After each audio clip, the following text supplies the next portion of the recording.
It's almost unbelievable. Like I said, morning, night, just something I'm seeing every day. The convenience of public transit is being scarred by rampant drug use. So the drug use that I've been seeing over, it's just gotten worse and worse. With growing safety concerns, RTD is making security changes at Union Station. As we go forward, we're going to ensure that we're doing this with heavy compassion. Warmer weather is creating unsteady conditions in the high country and leaving drivers to dig out. A symbolic move to protect reproductive rights in Colorado. This is a historic moment for Colorado. We have led in the past, and we're now the first state in the country to send a bill to the governor's desk. Plus, in the market for a new car, rising interest rates can have you second-guessing a purchase. Thank you for joining us tonight at 6. I'm Jessica Porter. Good evening, I'm Ann Trujillo, and it's no secret the bus terminal and platform at Denver's Union Station has turned into a haven for those experiencing homelessness and addiction. Now, for travelers and visitors, it is no haven. Police have stepped up patrols. Community members have tried to clean up the area. Now RTD is addressing these issues directly. Denver 7's Brian Wang is joining us live from Union Station. And Brian, RTD developed a plan to try to keep everyone safe. Yeah, that's right. And they made it very clear that they want to implement these plans sooner rather than later because of how out of control things have been getting around here.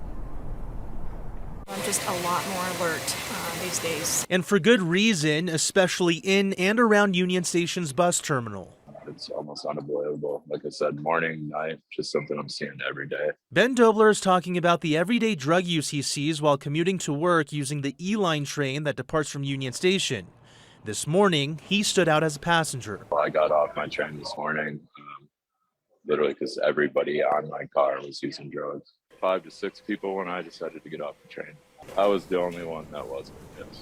On Saturday night, it wasn't drugs people were staying clear of. It was a shooting inside the bus terminal that sent one man to the hospital. Just 2 days later, a local news photographer was attacked at the terminal by a man who struck him in the head and threatened to kill him. RTD officials had these incidents and many more in mind at their Tuesday meeting. It's something that I'm committed to trying to do the best that I can to try and ensure that we're providing an environment where our employees or our customers don't have to look over their shoulders. In the next 6 months, RTD aims to eliminate electrical outlets where some transients have been charging their phones, install better lighting, and broadcast audio announcements with public safety info. Within the next 6 to 12 months, RTD will install TV monitors with security camera feeds at entrances to deter crime. But the most impactful step won't happen until at least a year from now. Paid fare areas will be implemented. Those areas will have several turnstile gates, which will be installed at the historic Union Station building and the pavilion entrances on Wewata and Chestnut. That only those individuals who present appropriate fare will have access to the bus concourse. And many people believe that this plan is just a small portion of a very large solution that needs to be discussed, considering that there's been more than 1,000 arrests right here in this area over the last 6 months with more than 20 firearms seized. We're live in downtown. Bayan Wang, Denver 7. Both neighbors and passengers want change in that area. Thank you, Bayan. And tomorrow morning, RTD's CEO will hold a press conference to outline this plan and provide a timeline of how and when it'll be implemented. We'll be sure to have a crew there bringing you any new information. A state bill to protect women's reproductive rights is now headed to Governor Polis's desk for signature. The Senate passed the Reproductive Health Equity Act by a 20 to 15 vote today, and this bill is in response to anti-abortion bills being passed nationwide and Roe v. Wade potentially being overturned this summer. Anybody who has ever been pregnant knows that days and weeks when you're trying to seek reproductive health care can be critically important. So it was really crucial for us to act quickly. And it is important to note here, this is a statutory change, meaning that if Republicans take over the legislature in the future, then they can undo this. Governor Polis is expected to sign the bill, which would go into effect right away. Avalanche conditions remain unsettled in the high country because of a weak layer in the snow pack. Today, 2 avalanches were triggered within about an hour of each other. One was on Berthoud Pass. Grand County search and rescue crews shared this picture of the impacted area. There was a fear that there might be 2 people buried in this slide. Grand County rescue crews were able to confirm no one got caught. And then about an hour earlier on Loveland Pass, a small avalanche occurred, crashing into a truck driving over the pass. Thankfully, no one was hurt. Loveland Pass reopened to traffic about 2 hours ago. The Colorado Avalanche Information Center says natural slides can be more likely as we see warmer temperatures within the new snow built on top of unstable snowpack. Madeleine Albright, who was the first female Secretary of State, passed away today from cancer. Albright was chosen as the country's top diplomat in 1996 under President Clinton. Albright also has a deep connection to Colorado. Her family fled Czechoslovakia. She grew up here in Denver, graduating from Kent Denver in Cherry Hills Village. And there she founded the school's International Relations Club and was its first president. And her father, Joseph Corbell, was a professor at DU and eventually became dean of the School of International Relations. It would be named in his honor in 2008.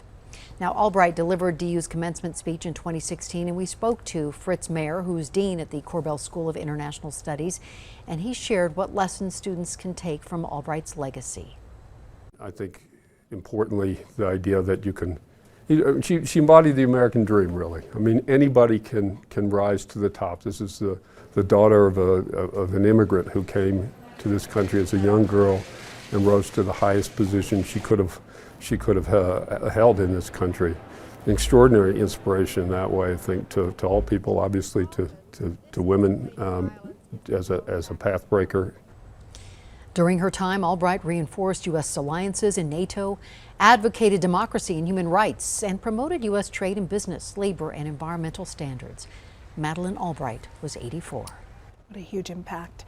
Well, the Federal Reserve is increasing interest rates for the first time since 2018. It's an attempt to stop inflation, but it also means the cost of borrowing increases. So everything from credit cards, private student loans, even car financing will be impacted.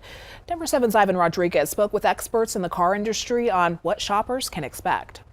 Coloradans are already feeling the squeeze of higher prices at gas pumps and grocery stores. Now the car industry could be impacted, making it more expensive for people to buy a car. The basic economics is that the higher interest rate will make the automotive finance higher, more expensive for the consumer. Last week, the Federal Reserve raised its benchmark interest rate a quarter point with the goal of pulling the reins of inflation.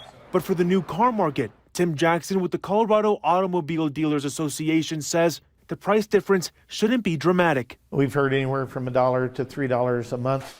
That really depends on the price of the car. And because of the high demand for new cars, but little inventory, it could take months for an interest rate hike to catch up. It's going to take a while for that interest rate increase to really level out the other problems, so they may meet in the middle. Although right now a small increase in rates might not have a big impact on your monthly payment, some used car lots are having a different problem, getting customers on the lot. Thank you for calling Mike Auto Sales. Brooks Simbada says the true impact of the rate increase will be on people strapped for cash who don't have enough for a down payment to lessen the overall cost of the loan. The rate increase challenges the low income, the low credit score section of the population that moves them toward a subprime lender. And it's with subprime lenders, people could end up paying up to 21% interest to finance a car. I understand the Fed trying to keep from people buying things. But when it comes to a car, it's essential. Your day-to-day, you need to get to work. The Fed has signaled up to 6 additional increases this year. Until then, the higher prices being felt now could have a greater effect than the first rate increase. Ivan Rodriguez, Denver 7. Another impact on families, and you'll also see the impact from the interest rate hike on your credit card balance. Experts say the increase will mean higher APRs and longer debt payoff periods for card holders. Right now, the average credit card APR is around 16%. More rate increases this year could push that average rate to over 18%. Denver's Pride Parade is returning this summer in person for the first time since the start of the pandemic. The Pride Parade is annually one of the largest in the West, drawing 500,000 people to downtown Denver. The Center on Colfax is the organizer of the parade each year, and this year the Pride Parade will take place over the span of 2 days on June 25th and 26th. And once again, Denver 7 is a proud sponsor of Denver Pride. Metro residents are foreclosed on for being behind on HOA fees. I'm shocked. I didn't know that an HOA could do that. A new bill would provide some leniency before taking someone's home. It is inherently evil to take somebody's home because of a fine. A nice breezy evening here across the Front Range as we head through the rest of the night, but a huge warm up headed our way. I'll let you know how hot it's going to get.